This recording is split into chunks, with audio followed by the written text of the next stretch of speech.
प्यारे बच्चों, आज का हमारा ये टॉपिक चल रहा है वैद्युत विभव, इलेक्ट्रिक पोटेंशियल हम आपको पढ़ा रहे हैं। आज उसके अंतर्गत आपको हम एक टॉपिक बताएंगे, किसी बिंदु आवेश के कारण r दूरी पर स्थित किसी बिंदु पर वैद्युत विभव का मान कितना होता है। तो ये बिंदु आवेश के कारण हो रहा है, तो हम आपको ये टॉपिक जो है समझाने जा रहे हैं। आप इसको ध्यानपूर्वक समझिए। सबसे पहले हम इसके बारे में आपको बता देते हैं। ये है बिंदु आवेश के कारण, बिंदु आवेश के कारण r दूरी पर, बिंदु आवेश के कारण r दूरी पर वैद्युत विभव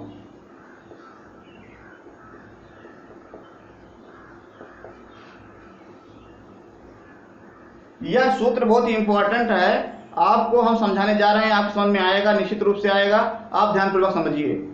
सबसे पहले हम क्या करेंगे, बिंदु आवेश के कारण, मतलब कोई बिंदु आवेश ले लेंगे।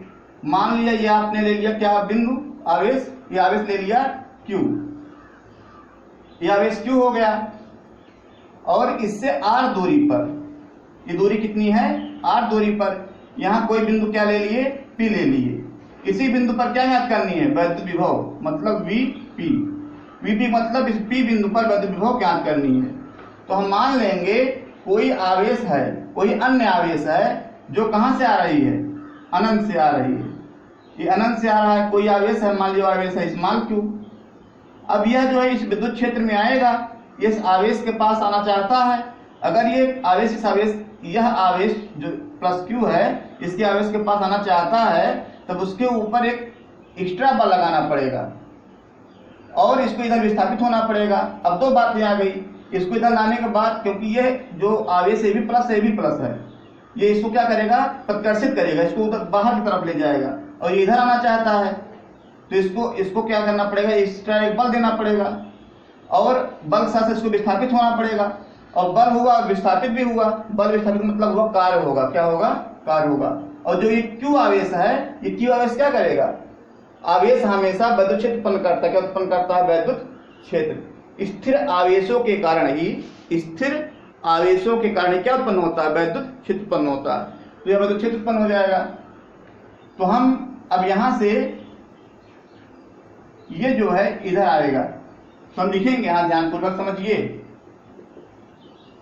प्लस Q आवेश के कारण, प्लस Q आवेश के कारण उत्पन्न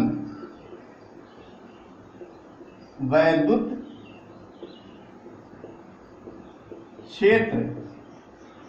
क्षेत्र E इक्वल टू कितना होता है, 1/4πε0 इंटू Q क्या रहेगा, ये कौन सा Q है, capital Q, Q/r²। Equation number first बना लीजिए। अब आप देखेंगे इसे साथ साथ अगर आवेश इधर आएगा तो ये विद्युत क्षेत्र के विरुद्ध कार्य करना पड़ेगा। प्लस Q आवेश से r दूरी पर स्थित बिंदु P, प्लस Q आवेश से r दूरी पर स्थित बिंदु P के पास आने के लिए Q द्वारा, Q मतलब इस आवेश द्वारा किया गया कार्य। W बराबर हमने क्या बताया था, हमने सूत्र आपको बताया था कि अगर अनंत से कोई आवेश आता है तब इसे क्या करेंगे, लिखेंगे ऐसे, अनंत से आया है और कहां तक आया, बिंदु P तक आया है। आवेश Q वेक्टर E इंटू क्या हो जाएगा, dr हो जाएगा। किया गया कार्य W बराबर हो गया। और हमने पढ़ा है जब बिंदु P पर वैद्युत विभव ज्ञात करना है तो वैद्युत बिंदु P पर बिंदु P पर वैद्युत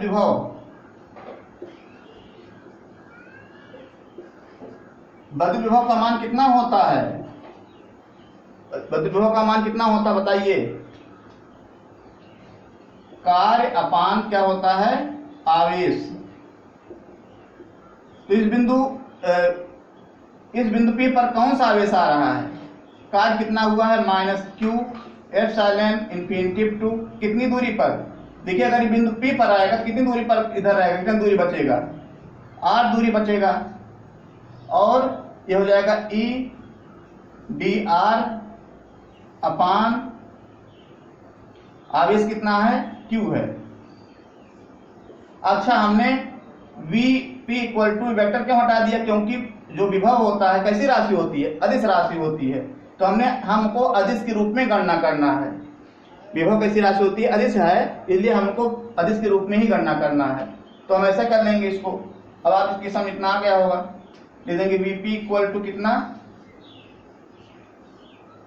infinity to r E dr इतना आ गया। अब हमको कुछ करना नहीं है, जो इक्वेशन हम बनाए थे इसी E का वैल्यू यहाँ रख देना है। इतना आप नोट कर लीजिए।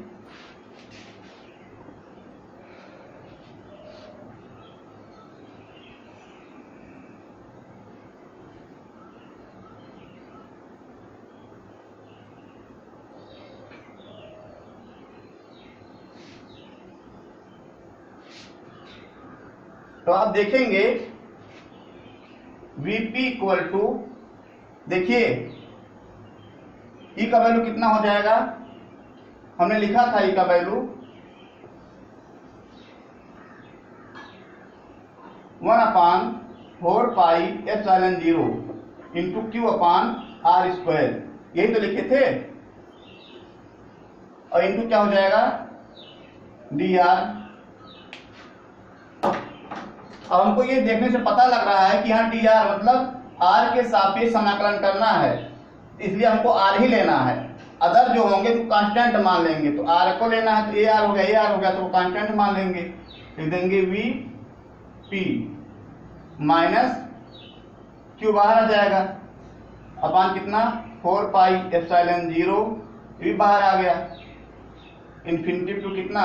r 1/, कितना? R square dr।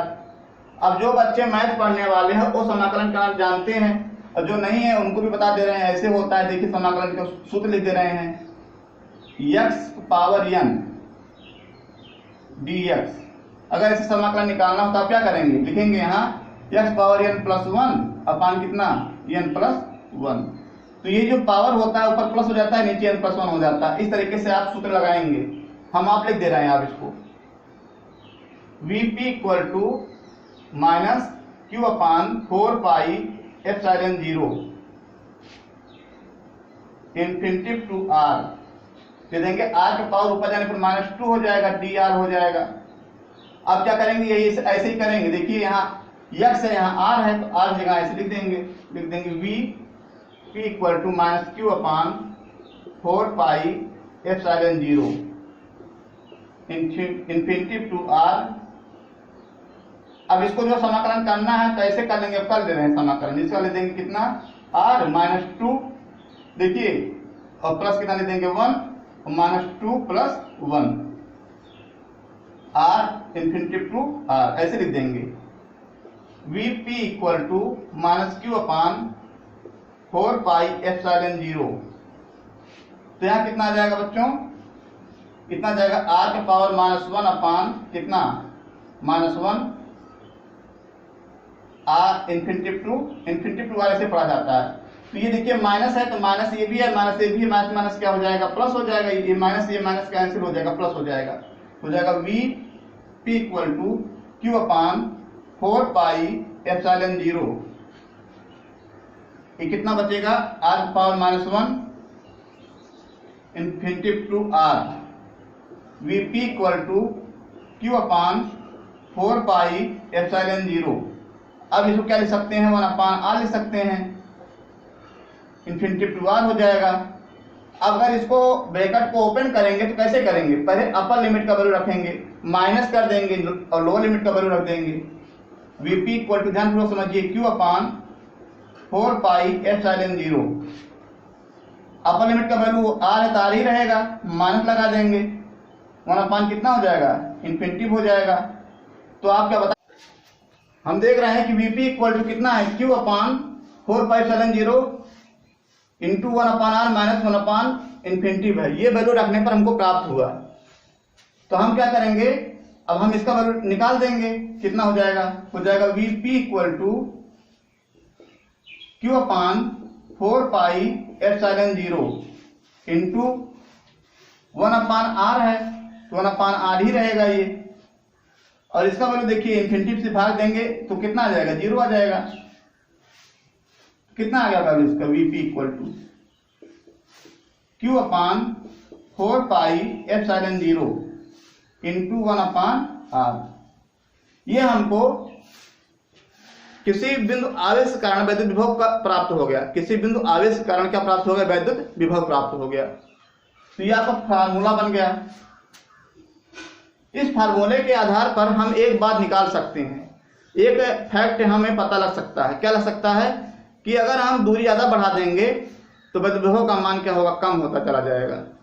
तो दूरी के बढ़ने पर वैद्युत विभव का मान क्या होगा, कम होगा।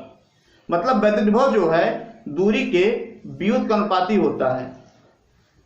वैद्युत विभव क्या होता है, दूरी के व्युत्क्रमानुपाती होता है। कैसे होता है देखिए, लिख देंगे Vp